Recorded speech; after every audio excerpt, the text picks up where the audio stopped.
Hello and welcome to Chapter 2, Guidelines for Designing a Healthy Diet. In this chapter, we're going to be looking at some basic ways of knowing how do we choose our foods, how much of things should we eat, and just kind of going over some of the basics of choosing that healthy diet. A couple of the things that I'm not going to be talking about in this lecture from Chapter 2 are going to be the My Plate and My Plate guidelines, and also label reading nutrition facts labels. And the reason I'm not going to be going over those is that you are going to be looking at those in your discussions. So let's get started with just a general overview of looking at foods and trying to make decisions over what I should choose. So the first thing that we might want to look at is variety. And variety means eating many different foods. We want to make sure that we choose foods from all the food groups. And there might be reasons that we would skip a food group if we have an allergy to them or we need to follow a very restricted diet. But for the most part, we're going to find that each food group provides us with something a little bit different in terms of nutrients, in terms of calories, phytonutrients, etc. So we want to choose that wide variety of foods from all of our food groups. We're going to find that no one food meets all of our nutrient needs. We might be able to argue that there are some foods that are pretty close, but in reality, there is no one food that we would eat as an adult. We'll talk about breast milk when we get later on into our class and talk about that maybe being a perfect food, but as an adult, we no longer consume that. So we want to make sure that we eat different foods within each food group. You know, we kind of talk generically. Let's look at vegetables as an example. And we say, okay, we should have so many servings of vegetables every day. Maybe that 2 or 3 servings of vegetables every day. And if we only ate carrots, those are very nutritious, but they probably aren't going to provide us with everything that we need. Just think for a second about lettuce versus carrots versus broccoli versus green beans versus Brussels sprouts, and just thinking about those different vegetables would make you say, yeah, I probably should eat a variety of things. Now, we all tend to be a little bit creatures of habit and we kind of get in a rut sometimes, but the bigger the variety, the higher the nutritional value. We also want to think about proportionality.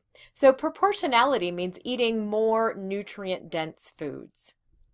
So if I'm thinking about a nutrient-dense food, I'm thinking about something that has a lot of vitamins and minerals and other healthy nutrients that I would need to provide what my body requires every day. So we want to make sure that the diet is balanced. So in terms of balance, we want to eat more nutrient-dense foods and beverages, such as fruit, vegetables, whole grains, fat-free or low-fat dairy or products. So that means that there still is room for things that maybe have a lot of calories but not a lot of nutritional value, like soda pop, for example. Certainly I'm not going to say, oh, drink lots of soda pop as part of your healthy diet, but that can fit. We just need to make sure that that is a small part of what we're consuming. So as I kind of was talking about in my earlier example, we want to eat less foods high in certain types of fats, and we'll talk about those fats a little bit later on. Definitely sugars. Sugars we're finding are not so great for us, and in this case we're talking about added sugars. So please don't get confused with the natural sugars that are found in fruits. At this point, we're really talking about the added sugars that we would put into things. Cholesterol, salt. Definitely we will have a little conversation about salt when we get later on into our class. And that's something that we find is too prevalent in many of our processed foods. And then, of course, alcohol in moderation. We also need to think about matching our energy intake with our energy expenditure. And that's one of the challenges that we have as Americans, and we're seeing it all throughout the world actually, is that it's really easy to consume a lot of calories and a lot of energy, but a little bit more challenging to expend it just because we're just not that active in our daily lives. So we need to really make a point to be as active as possible and probably throw in some exercise as well. We also want to think about moderation. And moderation refers mostly to our portion sizes. So we want to make sure that we're eating healthy foods to start us off, but then we need to think about how much do I really need? And when we look at the last statement that we had on the previous slide about energy in and energy out, we're going to see that portion sizes play a large, no pun intended, role in that energy intake being too large. Now keep in mind that even healthy foods, if we're eating too much of them, we may overconsume. It's really hard to get too many vitamins and minerals from healthy foods and from our diet, but certainly that could be an issue. We also want to think about the energy density of our foods, and this table just gives us some ideas of what we mean by energy density. And sometimes having foods that are very high in energy are actually something we would like, but many times we find that we can eat more foods and we want those little bit lower calorie foods if we're not exercising and moving as much. However, on the flip side, as I mentioned earlier, sometimes that's a positive. So, for example, I'm a backpacker. I do a lot of backpacking in the summertime, and I want a lot of those high energy foods because I don't want to carry any more food than I have to, and yet I'm expending a lot of calories, so everything that goes into my mouth needs to provide me with a lot of energy. Unfortunately, you're also going to see that many of those high energy density foods are probably not as high in nutritional value as some of the low energy density foods. You can see that a lot of our fruits and vegetables are in that column. So that means that I can eat a lot of them and not have a lot of calories. Next, we're going to talk about some nutrient standards and recommendations. The United States government has put together some recommendations, and it's actually a part of the government called the Food and Nutrition Board of the Institutes of Medicine. And these folks are involved in coming up with specific recommendations that every American should consume. So we're going to talk about RDAs, AIs, EERs, and ULs. So let's start with those RDAs, those recommended dietary allowances. And for these, we're going to set an amount that's going to meet 97 to 98% of all of the individual's nutritional needs in a specific life stage. So we're going to see that there are certain standards that are set for males versus females and all throughout our lifespan. If you would like to see some specific examples of the RDAs, take a look in the back of your textbook. If you go beyond where the appendices are, there are some tables that actually list these specific amounts. An intake slightly above or below the RDA for a nutrient on any given day is not a concern. While that would be what we would want to have, that is not necessarily something that we can shoot for, and with any amount of success.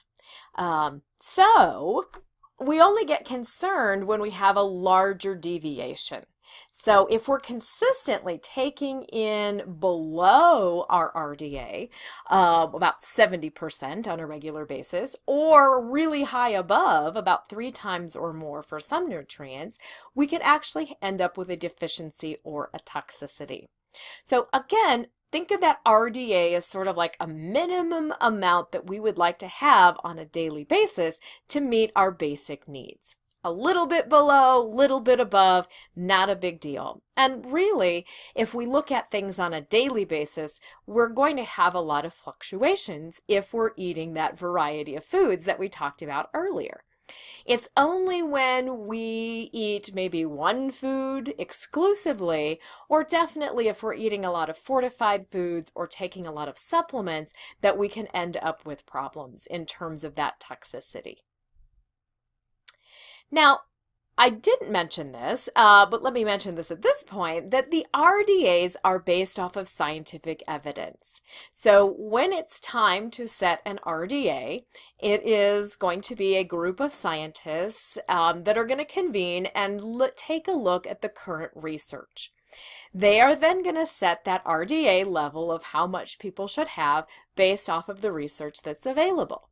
Now, sometimes there is not enough research, or the research is a little bit inconclusive, and the researchers and panelists don't feel comfortable setting an RDA. An RDA is set with a very high level of confidence.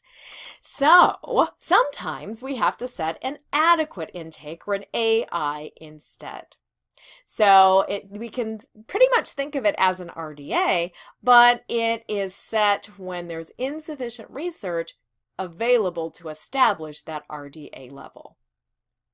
So in the table I mentioned earlier, you may see that there are both RDAs and AIs listed, and we can use them interchangeably for the most part. So again, they're set just like an RDA would be, based off of estimates of intake that appear to be able to maintain a defined nutritional state at a specific life stage.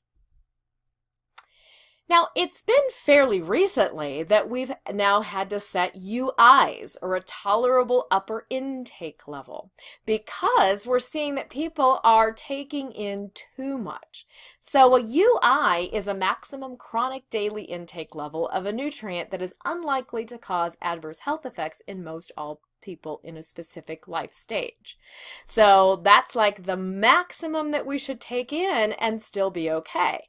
Anything more than that, and we could potentially be experiencing some toxicity symptoms. Now, again, keep in mind that this would be on a regular basis. If I do it one day, no big deal. If I do it every day, could be a big deal. We're going to see again that it's not so much our normal foods, but it's fortified foods, foods that have added a lot of nutrients to them. Breakfast cereals might be a good example. If we take a look at breakfast cereals, we'll see that some levels of nutrients, iron for example, are oftentimes very high and may actually become toxic for certain populations. We also find that taking supplements of vitamins and minerals, we can also end up with that toxic level. Now, with that being said, when we take a look at supplements, we're going to see that there's oftentimes a big range between our RDA and our upper limit level. We also take a look at EERs, or estimated energy requirements. And estimated energy in terms of calories is what's needed to match our energy requirements at a specific life stage.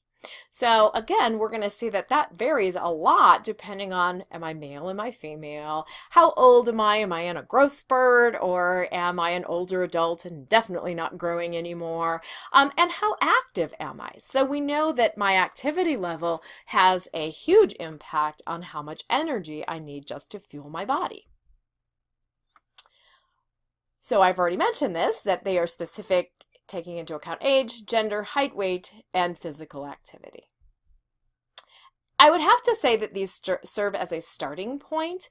There is no way in terms of doing just a formula that we know exactly how many calories you need, but this is a great place to give us a starting point and something to begin with. We're going to talk a lot more about this and other formulas for calculating energy in Chapter 7. Daily value. We're going to see that the daily value is the nutrient standard used on the nutrition facts portion of the food label. So it's going to list us a % daily value.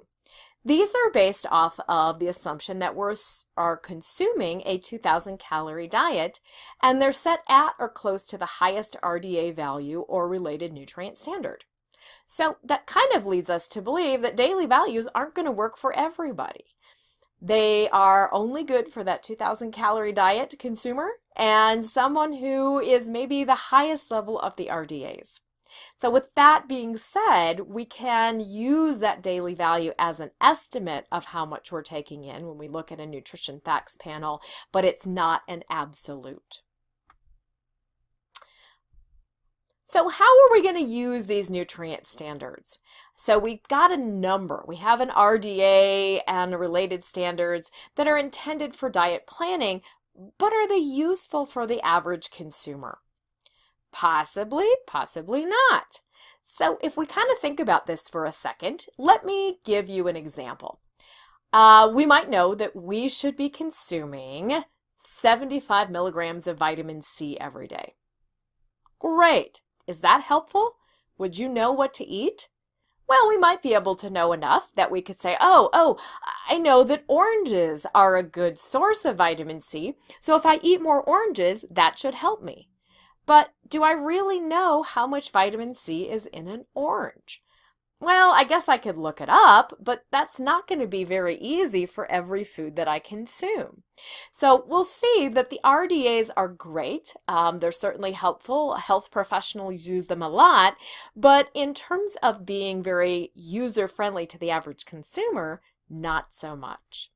So we have some other nutrient standards that are going to help us to be a little bit more user-friendly. So I'm going to stop at this point so that we don't end up with a video that's too long, and I'll come back in the next installment of Chapter 2 video to continue on this discussion.